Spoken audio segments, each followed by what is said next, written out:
In this video, I'm going to show you how to move stop loss on TradeLocker. Now, the first thing you want to do once you are inside your TradeLocker account over here, you have to first, of course, create a stop loss order. So I'm going to go ahead and just create one over here. Let's say I'm going to position my stop loss, I don't know, over here for this example.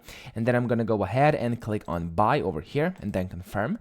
And as you can see, this stop loss is now set over here. You can see it on the chart. It is on this line over here. If you actually want to move it, you have two options. You can either click on that stop loss like this. It's going to basically highlight the position, and you can then go ahead and just move it up or move it down. And then whenever you are happy with, of course, wherever you move that, you can click on confirm and it's going to change. But the second way you can do that is you can actually go down here on the positions, select your position, and then click on edit position over here. It's going to pop up the exact same thing, and then you can move it over here, or you can basically just go ahead and slide it up or down on the chart over here. So then press confirm and you are ready to go. Now, I hope this video helped you out. If it did, please subscribe to the channel and help me out as well.